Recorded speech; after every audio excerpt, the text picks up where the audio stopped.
Qu'est-ce que la sanctification? Ce n'est pas une doctrine, ce n'est pas du tout une chose, c'est Christ. Il a été fait pour nous, sanctification. 1 Corinthiens 1:30.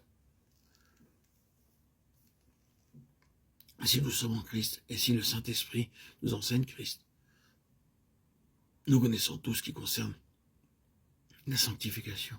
Mais si nous ne sommes pas en Christ, nous pouvons avoir une théorie, une doctrine de la sanctification, mais cela nous séparera des autres chrétiens, tout en créant des difficultés pour beaucoup de croyants. Il est probable que l'enseignement de la sanctification comme d'une chose en soi ait troublé beaucoup plus de chrétiens que n'importe quelle autre doctrine particulière, en faisant une chose, au lieu de garder Christ comme notre sanctification. Nous rappelons simplement cela pour essayer d'expliquer ce que nous entendons en disant que c'est dans l'école de Christ qu'il nous faut être. Là où le Saint-Esprit ne nous enseigne pas des choses, ni la doctrine de l'Église, ni la sanctification, ni l'adventisme, ni aucune chose, ni un certain nombre de choses, mais où il nous enseigne Christ. Qu'est-ce que l'adventisme? Qu'est-ce que le retour du Seigneur? Eh bien, un mot comme celui-ci nous donnera la clé. Il viendra pour être glorifié dans ses saints et pour être admiré dans tous ceux qui auront cru. 2 Thessaloniciens 1:10. Nous le voyons. Ce sera la consommation de quelque chose qui s'accomplit intérieurement.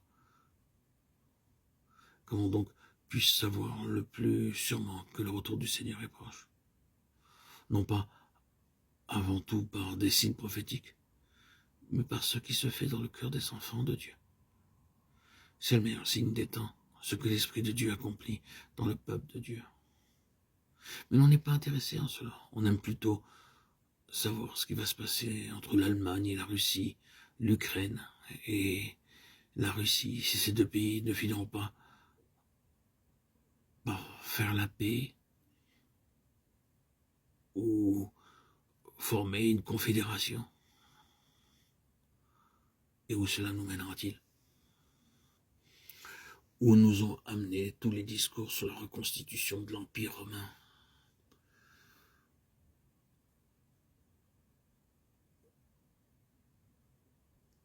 C'est de l'aventisme en tant que chose. Si nous restons intimement attachés à celui qui est la somme de toute la vérité, si nous marchons avec lui et que nous l'apprenions, lui, nous connaîtrons le cours des choses. Nous saurons ce qui est imminent. Nous aurons dans notre cœur les murmures de la préparation. La meilleure préparation pour sa venue, c'est de connaître le Seigneur. Nous ne disons pas qu'il n'y a rien dans la prophétie, comprenons-nous bien. Mais je dis qu'il y a des multitudes de personnes qui sont simplement plongées dans la prophétie en tant que chose, mais dont la vie spirituelle n'a aucune valeur, et qui n'ont point réellement de marche intime et profonde avec le Seigneur. Oh. Nous avons constaté cela si souvent.